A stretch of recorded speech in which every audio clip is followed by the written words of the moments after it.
Bismillahirrahmanirrahim. Alhamdulillahilladzi an'ama alaina bi ni'matil iman wal islam. Asyhadu an la ilaha illallah wahdahu la syarika lah. Wa asyhadu anna Muhammadan 'abduhu wa rasuluh. Allahumma salli wa sallim ala sayyidina Muhammad wa ala alihi wa ashabihi wa man tabi'ahum bi ihsanin ila yaumil qiyamah. فقال الله تعالى في القرآن الكريم بسم الله الرحمن الرحيم وعباد الرحمن الذين يمشون على الأرض هونا وإذا خاطبهم الجاهلون قالوا سلاما صدق الله العظيم أما بعد. Al-Mukarram Ustaz Dr. Andes Haji Sukarti yang saya muliakan, Bapak Ibu para pengurus, Bapak Ibu para jamaah semuanya saja yang saya muliakan. Alhamdulillahirabbil alamin. Kita awali dengan bersyukur kehadirat Allah Subhanahu wa taala, dan semoga salawat salam tetap tersampaikan kepada junjungan kita Rasulullah Muhammad sallallahu alaihi wasallam. Para jamaah rahimakumullah, pagi hari ini kita akan sampaikan kajian kitab Ihya Ulumuddin dengan subtema penjelasan tentang keutamaan kesantunan. Jadi penjelasan tentang keutamaan kesantunan. Bapak Ibu rahimakumullah, perlu kita ketahui bahwa kesantunan itu lebih baik daripada menahan kemarahan. Jadi kesantunan itu lebih baik daripada menahan kemarahan. Karena menahan kemarahan adalah ibarat dari tahallum. Tahallum itu artinya apa? Membebani diri dengan kesantunan. Jadi membebani diri dengan kesantunan. Artinya kalau kita marah itu, kita menjadi terbeban dan kita tidak bisa menjadi orang yang santun. Gitu ya. Itu namanya tahallum. Hadirin Bapak Ibu rahimakumullah. Karena itu Rasulullah Shallallahu Alaihi Wasallam beliau bersabda, innamal ilmu bitta'allum wal khilmu bittakhallum wa may yatakhayyarul khaira yu'tahu wa may yatawaffash syarra yuqahu. Sesungguhnya ilmu itu dengan belajar, dan santun itu dengan tahallum, melatih diri untuk santun. Ya, tahallum itu melatih diri agar kita bisa menjadi orang santun. Dan barang siapa memilih kebaikan, niscaya ia diberinya. Dan barang siapa menjaga dari kejahatan, niscaya ia dijaganya. Jadi dalam hadis ini, Rasulullah dawuh, untuk mendapatkan ilmu itu harus dengan belajar. Untuk mendapatkan ilmu itu harus dengan belajar. Baik belajar secara mandiri, secara otodidak, maupun belajar dalam satu majelis dengan seorang guru, ya, itu kita harus lakukan dalam rangka untuk mendapatkan ilmu. Jadi sesungguhnya ilmu itu dengan belajar. Artinya kalau kita ingin mendapatkan ilmu, ya memang harus belajar. Dan untuk agar kita menjadi orang yang santun, kita harus melakukan tahallum. Tahallum itu tadi, melatih diri kita agar kita menjadi orang yang santun. Melatih diri kita agar kita menjadi orang yang santun. Bapak Ibu rahimakumullah, Rasulullah Shallallahu Alaihi Wasallam memberikan isyarat ya, dengan sabdanya tersebut bahwa memperoleh sifat santun jalannya adalah hanya dengan cara tahallul, membebaskan diri untuk santun atau membebaskan diri atau melatih diri untuk berbuat santun. Oke, jadi kesantunan itu harus dilatih. Dalam bahasa Arabnya dengan tahallum, melatih diri agar kita dengan melatih diri itu menjadi orang yang santun.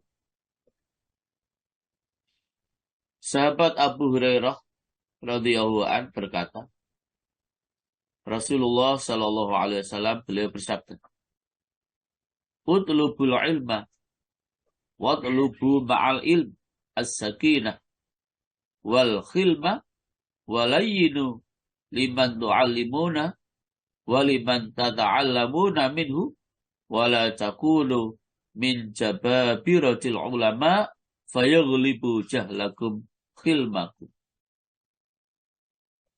Kata Rasulullah, carilah ilmu dan carilah beserta ilmu itu akan ketenangan dan kesantunan. Ya. Lemah lembutlah kepada orang yang kamu ajar dan kepada orang yang kamu belajar kepadanya.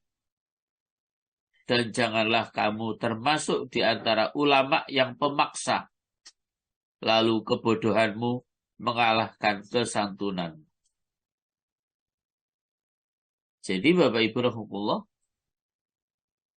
kita diperintah untuk mencari ilmu beserta ilmu kesantunan. Nah, kemudian kita diperintahkan untuk berlaku lemah lembut ya kepada orang yang belajar dengan kita, dan kita juga diperintahkan untuk bersikap santun kepada orang yang mengajarkan ilmu kepada kita. Jadi saat kita mengajar juga harus santun kepada orang-orang yang belajar. Ya.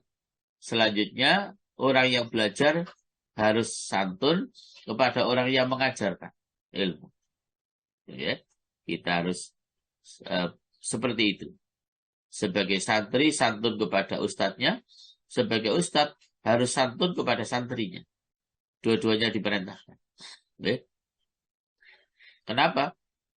Ya karena kedudukan seorang ustadz, seorang guru dengan santri itu sama. Ya. Sama-sama dimuliakan oleh Allah Subhanahu wa ta'ala.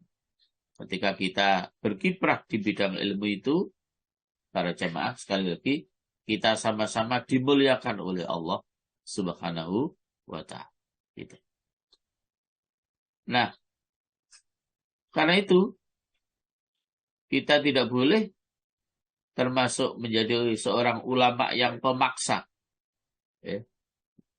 Lalu kebodohan kita mengalahkan kesantunan kita. Nah, Bapak Ibu rahimahullah, melalui hadis itu pula kita dapat memahami bahwa kesombongan dan keperkasaan itulah yang menyebabkan berkobarnya marah dan mencegah dari murah hati dan lemah lembut. Ya tentu kalau orang itu marah akan timbul sikap yang namanya sombong, dan ketika kita dalam kondisi marah seperti itu, maka tidak akan kita mampu memiliki sifat yang murah hati, kita juga tidak akan mampu memiliki sifat yang santun ketika kita masih suka marah. Sedikit-sedikit marah, sedikit-sedikit marah. Nah, ketika seperti itu, maka selamanya para jamaah kita tidak akan pernah menjadi orang yang santun. Padahal kesantunan itu nanti betul-betul memberikan keutamaan yang luar biasa dalam kehidupan kita. Memberikan keutamaan yang luar biasa kepada kehidupan. Jamaah rahimahullah, sahabat Abu Hurairah radhiyallahu anhu berkata, ya, ibtaghur rif'ah indallah. Qalu wa ma hiya ya Rasulullah? Qala tasilu man qata'aka wa tu'ti man haramaka wa tukhlimu amman jahula 'alaika. Kata sahabat Abu Hurairah, carilah ketinggian di sisi Allah. Ya, ketika Rasulullah dawuh seperti itu, carilah ketinggian di sisi Allah. Maka kemudian para sahabat bertanya, apakah ketinggian itu wahai Rasulullah? Beliau bersabda, kamu menyambung tali hubungan dengan orang yang memutuskanmu. Kamu memberi kepada orang yang tidak pernah memberi kepadamu. Dan kamu murah hati kepada orang yang bersikap bodoh kepadamu. Jadi jamaah rahimahullah, kalau kita mau mendapatkan ketinggian di sisi Allah, mendapatkan derajat yang tinggi di sisi Allah, Rasulullah SAW memberikan petunjuk kepada kita sekalian. Apa di antaranya? Yang pertama, kata Rasulullah, sambunglah tali silaturahim kepada orang yang tidak pernah menyambung tali silaturahim kepada kita. Ya. Jadi, sambung tali hubungan dengan orang yang memutuskan hubungan dengan kita. Itu yang pertama, agar kita mendapatkan derajat yang tinggi di sisi Allah Subhanahu wa taala. Menyambung tali silaturahim kepada orang yang memutuskan tali silaturahim kepada kita. Itu memang luar biasa perintah syariat ini. Ya, itu. Dalam hadis yang lain, sil man qata'aka. Sambunglah orang yang memutuskan hubungan dengan kamu. Itu. Yang kedua, agar kita mendapatkan derajat yang tinggi di sisi Allah, apa yang harus kita lakukan? Kamu memberi kepada orang yang tidak pernah memberi kepadamu. Masya Allah. Jadi memberi kepada orang yang tidak pernah memberi kepada kita. Kalau pada umumnya kan kenapa kita selalu memberi kepada seseorang itu? Ya karena orang itu selalu memberi kita. Ada timbal balik di antara kita. Nah yang menjadi mulia kan ketika orang itu tidak pernah memberi apapun kepada kita, justru kita yang memberikan. Itu yang menjadi sebuah kemuliaan. Kalau timbal balik bahwa si A memberikan si B, karena si B selalu memberikan si A, itu hal wajar dan hal yang lumrah. Tapi ketika si A ini memberikan sesuatu kepada si B, sementara si B tidak pernah memberikan apapun kepada si A, itulah kemuliaan, ketinggian derajat kita di sisi Allah Subhanahu wa ta'ala. Maka memang selalu Bapak Ibu kita diperintahkan untuk ya istilah umumnya terima gitu ya. Kita terima terus kita kasih.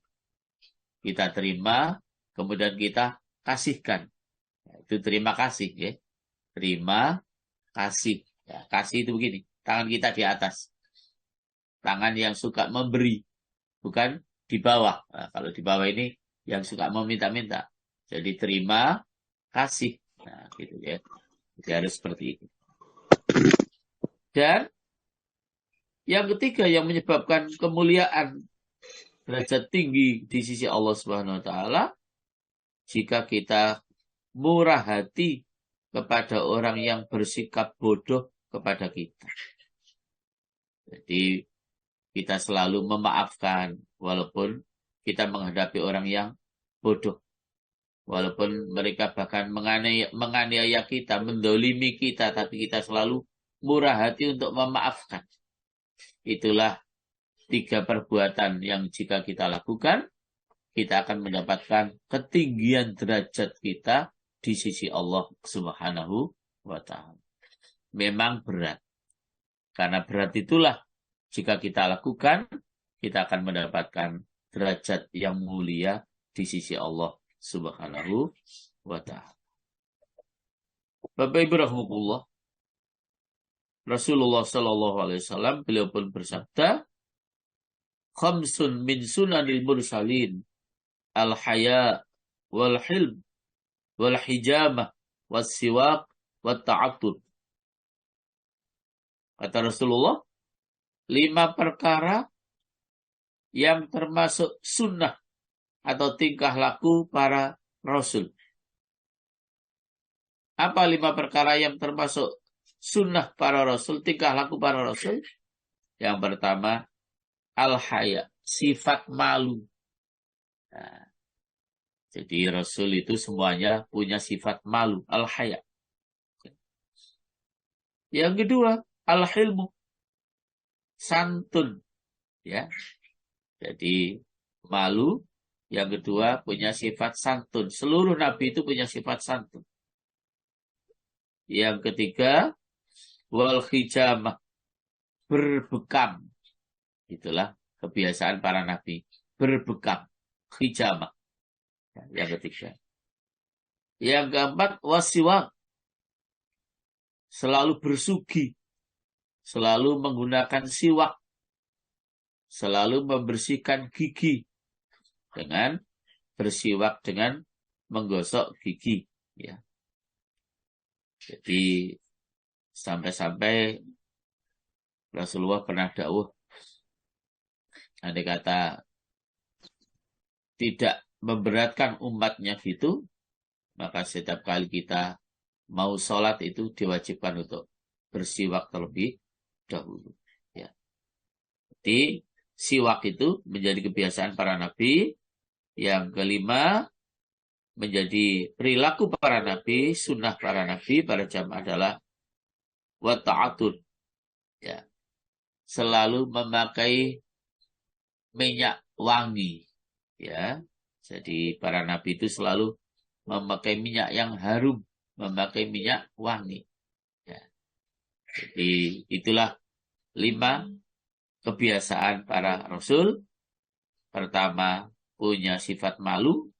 Kedua, punya sifat santun. Ketiga, berbekam. Yang keempat, bersiwak atau menggosok gigi. Yang kelima, selalu memakai minyak wangi. Selalu memakai minyak yang berbau harum. Dan minyak wangi yang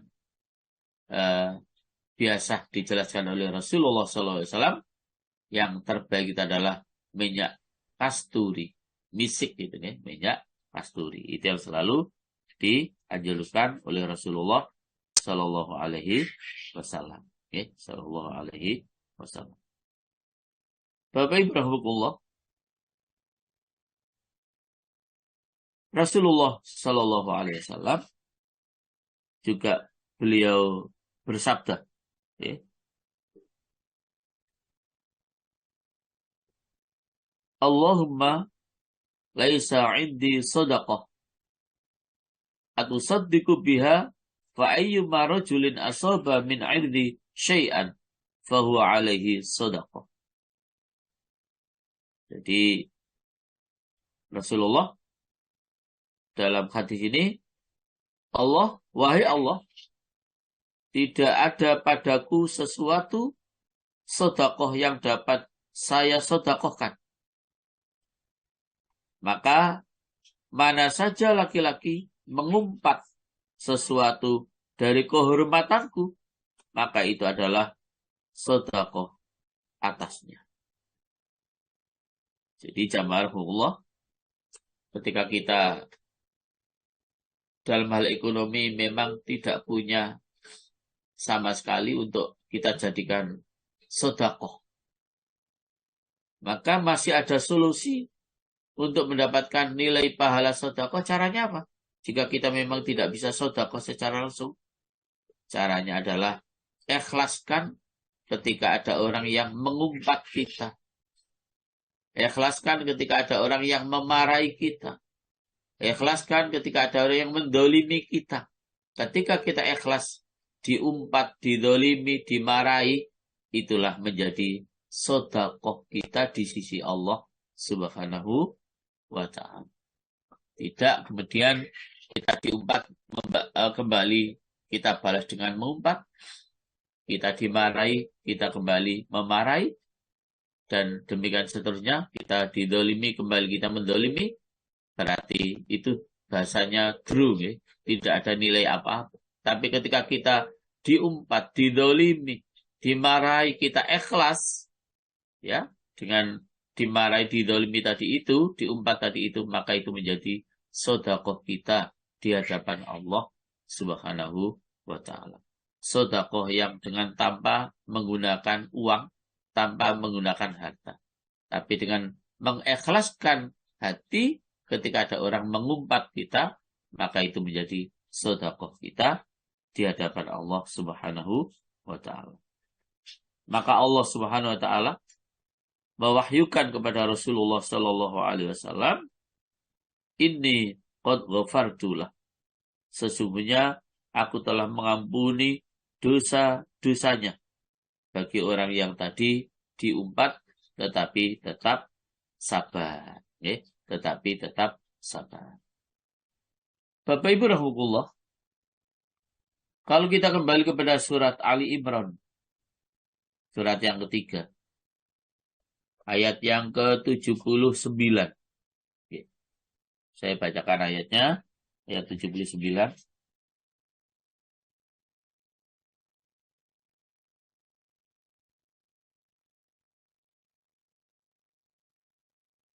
Bismillahirrahmanirrahim. ما كان لبشر أن يؤتيه الله الكتاب والحكم والنبوة ثم يقول للناس كونوا عبادا لي من دون الله ولكن كونوا ربانيين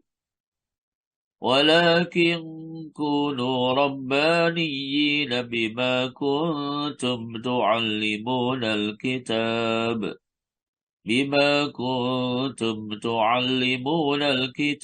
وبما كنتم تدرسون. Monggo, siapa yang menerjemah? Jadi Ustaz, saya Ustaz. Silakan. Ustaz.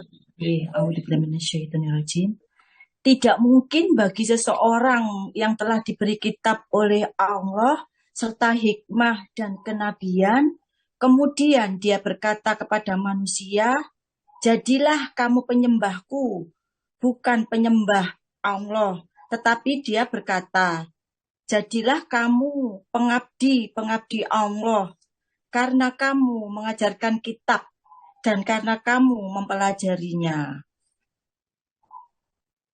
Iya. Jadi dalam penggalan ayat tadi, Allah Subhanahu wa ta'ala dawuh, "Walakin kunu rabbaniyin." Tetapi hendaklah kamu menjadi orang-orang rabbani. Ya. Jadi Allah menganjurkan kepada kita untuk menjadi orang-orang rabbani. Ya. Apa rabbani itu? Atau rabbaniyah itu? Rabbani atau rabbaniyah dalam ayat itu para jamaah ditafsirkan dengan penjelasan sebagai berikut. Rabbani atau rabbaniyah itu adalah orang-orang yang murah hati lagi berilmu. Jadi orang-orang yang murah hati lagi berilmu. Orang-orang yang selalu santun. Orang-orang yang selalu memaafkan kepada orang-orang yang mendoliminya dan seterusnya dan seterusnya. Jadi itu yang diperintahkan oleh Allah agar kita menjadi orang-orang yang rabbani.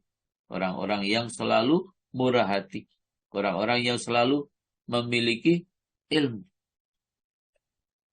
Demikian pula para jemaah pada surat Al-Furqan ayat 63. Surat yang ke-25, Bu Indri, ayat 63. Allah juga dawuh, وَعِبَادُ الرَّحْمَنِ الَّذِينَ يَمْشُونَ عَلَى الْأَرْضِ هَوْنًا وَإِذَا خَاطَبَهُمُ الْجَاهِلُونَ قَالُوا سَلَامًا. Nggih, Ustaz. 63 nggih. Yes. Adapun hamba-hamba Tuhan yang Maha Pengasih itu adalah orang-orang yang berjalan di bumi dengan rendah hati. Dan apabila orang-orang bodoh menyapa mereka dengan kata-kata yang menghina, mereka mengucapkan salam. Baik. Wa idza khatabahumul jahiluna qalu salama. Dan apabila orang-orang bodoh menyapa mereka, mereka mengucapkan kata-kata keselamatan. Mengucapkan kata-kata salam atau keselamatan. Al-Hasan berkata, orang-orang yang murah hati, kalau orang-orang yang murah hati, kalau orang bersikap bodoh kepada mereka, maka tidak bersikap bodoh kepada mereka. Artinya bahwa orang-orang yang baik itu jamaah, kalau ada orang yang bersikap bodoh terhadap mereka, justru mereka mengucapkan kata-kata keselamatan. Tidak mereka diucapkan atau mereka tidak membalas perkataan-perkataan yang jelek dari orang-orang yang bodoh itu, tetapi tetap memberikan ucapan yang salam, ucapan keselamatan, ucapan yang baik. Gitu ya, ucapan yang baik. Gitu. Nah, Bapak Ibu rahimahullah, demikian pula di dalam Ali Imran ayat yang ke-46, di penggalan ayat itu ada lafaz wakahla. Wakahla itu secara letterlek artinya dan ketika sudah dewasa. Tetapi Ibnu Abi Habib berkata, wakahla itu adalah puncak sifat murah hati. Jadi puncak sifat murah hati itulah wakahla. Jadi kita selalu diperintahkan untuk menjadi orang yang murah hati, orang yang santun, orang yang santun. Maka demikian pula disambung dengan ayat yang ke-72, Bu Indri, di dalam surat Al-Furqan juga. Ayat yang ke-72 sekarang. Di dalam surat Al-Furqan. Ayat itu berbunyi, وَالَّذِينَ لَا يَشْهَدُونَ الزُّورَ وَإِذَا مَرُّوا بِاللَّغْوِ مَرُّوا كِرَامًا. 72, Bu Indri. Ya, Ustaz, ya. Dan orang-orang yang tidak memberikan kesaksian palsu, dan apabila mereka bertemu dengan orang-orang yang mengerjakan perbuatan-perbuatan yang tidak berfaedah, mereka berlalu dengan menjaga kehormatan dirinya. Jadi, artinya apabila mereka disakiti, mereka tetap memaafkan. Dan apabila bertemu dengan orang-orang yang mengerjakan perbuatan-perbuatan yang tidak berfaedah, mereka lalui saja dengan menjaga kehormatan dirinya. Artinya, apabila mereka disakiti, maka mereka memaafkan. Masya Allah. Itulah orang-orang yang santun. Walaupun disakiti, tetap memaafkan. Diriwayatkan bahwa Ibnu Mas'ud bertemu dengan orang yang mengerjakan perbuatan yang tidak berfaedah dengan memalingkan diri. Maka Rasulullah SAW bersabda, asbaha Ibnu Mas'ud wa amsa karima. Ibnu Mas'ud berpagi-pagi dan bersore-sore sebagai orang yang mulia. Ya. Jadi Rasulullah menyatakan bahwa Ibnu Mas'ud itu berpagi-pagi dan bersore-sore sebagai orang yang mulia karena selalu berbuat santun, karena selalu berbuat baik dan memaafkan kesalahan orang lain. Bapak Ibu rahmatullah, dalam sebuah hadis ya, juga Rasulullah Shallallahu Alaihi Wasallam beliau sampaikan ya, dalam sebuah riwayat diriwayatkan sebagai berikut. Diriwayatkan bahwa Al-Asjaj diutus menghadap Rasulullah SAW. Lalu ia memperhatikan kendaraannya atau untanya. Kemudian mengikatnya dan melemparkannya 2 pakaian yang dipakainya dan mengeluarkan dari tas besar 2 pakaian yang bagus. Lalu dipakainya. Dan demikian itu dalam penglihatan Rasulullah SAW. Lalu Rasulullah SAW bersabda, sesungguhnya pada dirimu ada 2 budi pekerti yang dicintai oleh Allah dan Rasulnya. Al-Asyaj bertanya, apa kedua budi pekerti itu? Demi engkau, aku korbankan ayah dan ibuku, wahai Rasulullah. Lalu beliau menjawab, murah hati dan pelan-pelan. Lalu Al-Asyaj berkata, 2 sifat itu yang menjadikan saya berbudi pekerti dengannya, atau 2 budi pekerti yang berwatak dengan keduanya itu. Maka Rasulullah SAW beliau kemudian bersabda, bal khulqani ja'alakallahu alaihima. Tetapi 2 akhlak yang Allah menjadikan kamu berwatak dengan keduanya itu. Bapak Ibu rahmatullah. Jadi Al-Asyaj ketika menghadap Rasulullah SAW dengan mengendarai untanya, kemudian setelah turun untanya diikat, lalu Al-Asyaj ini membuka bajunya, dibuang baju yang dipakai dalam perjalanan tadi, kemudian berganti baju yang masih baru dikeluarkan dari kopernya, dari tas besarnya. Nah, apa yang dilakukan oleh Al-Asyaj ini dilihat oleh Rasulullah SAW. Ya. Maka Rasulullah SAW kemudian memberikan komentar apa yang dilakukan oleh Al-Asyaj ini. Sesungguhnya pada dirimu ada 2 budi pekerti yang dicintai oleh Allah dan Rasulnya. Saat itulah kemudian Al-Asyaj bertanya, apa kedua budi pekerti itu? Demi engkau aku korbankan ayah dan ibuku, wahai Rasulullah. Maka beliau menjawab, kamu adalah orang yang murah hati dan kamu adalah orang yang pelan-pelan. Nah, ketika Al-Asyaj memiliki sifat yang murah hati dan pelan-pelan itu, yang menunjukkan sifat santun itu para jamaah, maka Rasulullah mengatakan bahwa 2 budi pekerti, murah dan pelan-pelan atau budi pekerti yang santun itu adalah betul-betul hal itu adalah karena pemberian Allah Subhanahu wa ta'ala. Jadi karena itu para jamaah, memang di awal hadis tadi, kita agar menjadi orang yang santun itu harus takhallum, melatih diri untuk menjadi orang yang santun. Tetapi hakikatnya saat kita sudah menjadi orang yang santun itu para jamaah, kesantunan itu adalah semata-mata karena pemberian Allah Subhanahu wa ta'ala.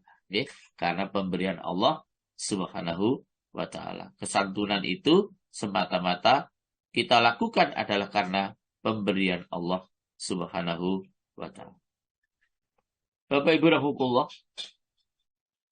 Lalu Al-Asyaj berkata, segala puji bagi Allah yang telah menjadikan saya berwatak dengan dua budi pekerti yang dicintai oleh Allah dan dicintai oleh Rasulullah Shallallahu Alaihi Wasallam. Akhirnya beliau mengucapkan puji syukur kepada Allah Subhanahu Wa Taala karena Allah telah memberikan watak kepada Al-Asyad dengan watak yang santun. Bapak Ibu rahmatullah, Rasulullah SAW beliau juga bersabda, Inna Allah yuhibbul halimal hayyal ghaniyal muta'affifa bil ayal at-taqiyah wa yabghudul fakhishal badiyas sa'ilal mulhiqal ghanbiyah. Sesungguhnya Allah mencintai orang yang santun, yang pemalu, yang kaya, yang menjaga diri dari minta-minta, berkeluarga, lagi yang bertakwa, dan dia membenci orang yang keji, yang buruk perkataannya, yang minta-minta, yang memaksakan lagi dungu. Jadi dalam hadis ini, jamaah jelas bahwa keutamaan kesantunan itu adalah karena Allah mencintai orang yang santun. Allah mencintai orang yang pemalu. Allah mencintai orang yang kaya. Yang kemudian kekayaannya selalu diinfakkan di jalan Allah. Yang menjaga diri dari minta-minta. Bahkan Allah mencintai orang yang sudah berkeluarga, lagi orang yang bertakwa. Dalam sebuah hadis itu, jamaah, memang begitu yang disabdakan oleh Rasulullah. Jadi Rasulullah dawuh, man tazawwaja faqad istakmala nisfad din falyattaqillah fi nisfil baqi. Barang siapa yang menikah berarti sudah berkeluarga, maka sesungguhnya dia telah taat terhadap syariat Islam itu 50%. Nah, jadi dengan menikah itu menunjukkan kita sudah taat terhadap syariat Islam itu 50%. Sehingga ketika kita sudah berkeluarga itu para jamaah, tidak ada yang tidak bernilai ibadah di sisi Allah. Semua ternilai ibadah di sisi Allah karena kita sudah melakukan ketaatan terhadap syariat Islam itu 50%. Maka perintah Rasulullah, "Falyattaqillah fi nisfil baqi." Maka bertakwalah kepada Allah dengan 50% berikutnya. Oke, jadi karena itu orang yang berkeluarga itu orang yang dicintai oleh Allah. Karena dengan kita berkeluarga, karena kita dengan menikah itu, kita sudah melakukan ketaatan terhadap syariat Islam ini 50%. Sehingga tadi saya katakan, seluruh aktivitas yang kita lakukan menjadi ternilai sebagai sebuah ibadah kita kepada Allah Subhanahu wa ta'ala. Maka pagi-pagi kita berangkat untuk mengais rezeki Allah demi untuk mencukupi kebutuhan keluarga kita. Sore-sore kita baru pulang ke rumah dalam kondisi lelah, capek. Ya. Pada saat kita dalam kondisi lelah, capek karena habis bekerja, itulah jamaah yang menyebabkan Allah mengampuni dosa-dosa kita. Jadi semuanya ternilai ibadah. Bahkan hasil daripada pekerjaan yang kemudian Allah memberikan rezeki kepada kita. Lalu rezeki itu kita berikan kepada istri kita. Itu menjadi sedekah yang terbaik buat kita. Sedekah yang kita berikan kepada istri dan anak-anak kita. Itu menjadi sedekah yang terbaik buat kita. Itu para jamaah. Makanya orang yang sudah berkeluarga itu, sekali lagi, orang yang dicintai oleh Allah Subhanahu wa ta'ala. Bahkan dalam hadis berikut yang disampaikan oleh sahabat Ibnu Abbas radhiyallahu anhu, Rasulullah sallallahu alaihi wasallam beliau bersabda, "Salasun malam takun fihi wahidatun minhunna fala ta'taddu bi syai'in min amali taqwa tuhjizuhu an ma'asillahi azza wa jalla wa khilmun yakufu bihi safihu wa khuluqun ya'ishu bihi finnas."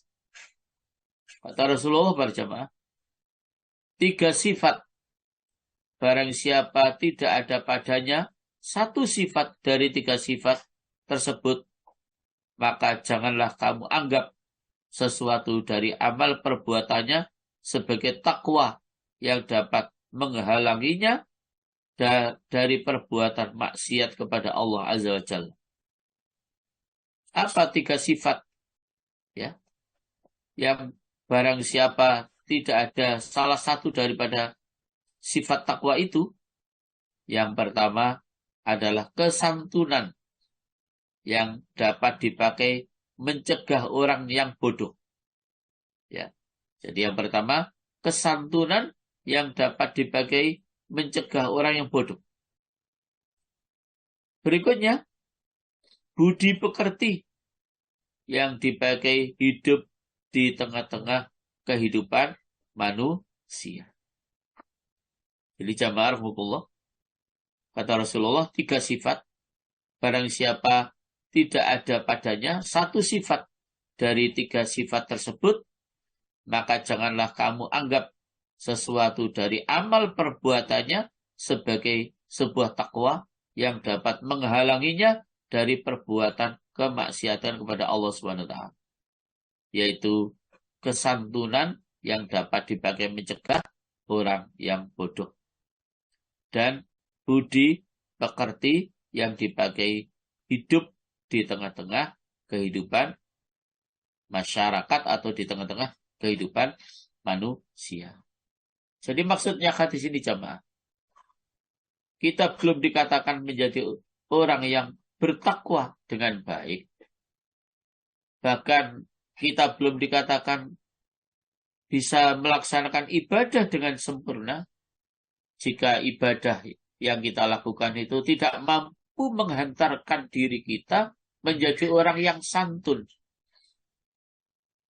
Tidak mampu menghantarkan diri kita menjadi orang yang memiliki budi pekerti yang baik. Maka saat kita sedang beribadah lalu tidak mampu menghantarkan diri kita menjadi orang yang santun, tidak mampu menghantarkan diri kita menjadi orang yang baik, maka ketakwaan kita masih belum sempurna. Makanya para jamaah, ada hadis yang disampaikan juga oleh Rasulullah SAW, ittaqillah haitsu ma kunta wa atbi'is sayyi'atal hasanata tamhuha wa khaliqin nas bi khuluqin hasan. Jadi kata Rasulullah, bertakwalah kalian di mana saja kalian berada, dan ikutilah perbuatan jelek yang kita lakukan dengan melakukan perbuatan yang baik.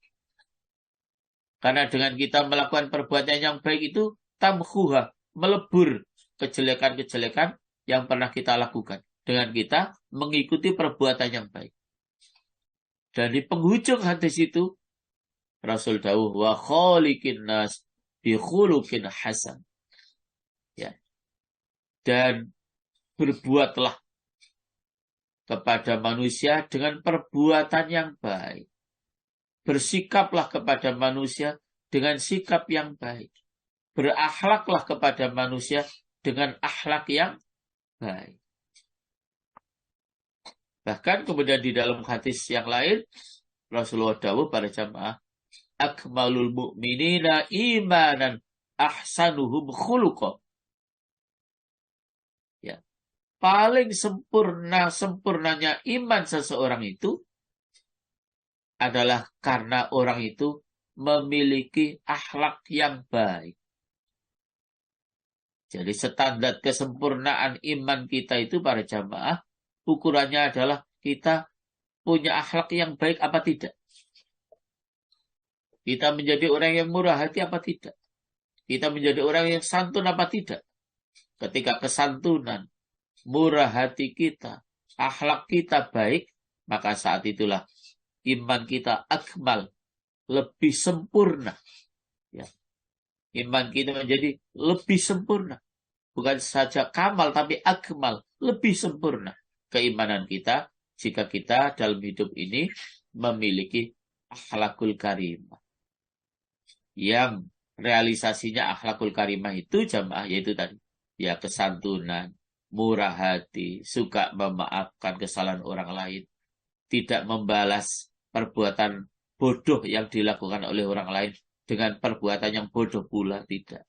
Tapi dimaafkan, bahkan begitu saja dihindarkan sehingga tidak justru menjadi sebab terjadinya pertengkaran dan permusuhan. Dimaafkan, bahkan mungkin dihindarkan perbuatan bodoh yang dilakukan oleh orang lain terhadap diri.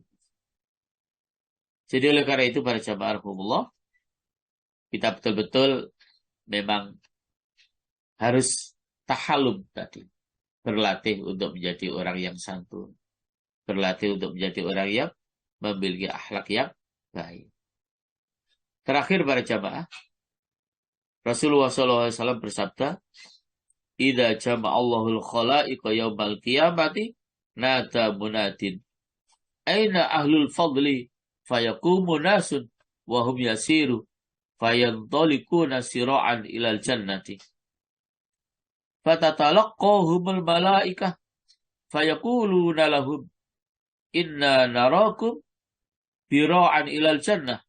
Yaquluna nahnu ahlul fadli fayaquluna lahum ma kana fadlukum fayaquluna kunna idza dhalamna sabarna wa idza usi'a ilaina afawna wa idza juhila alaina halimna fayuqalu lahum udkhulul jannah fa ni'ma ajrul amilin."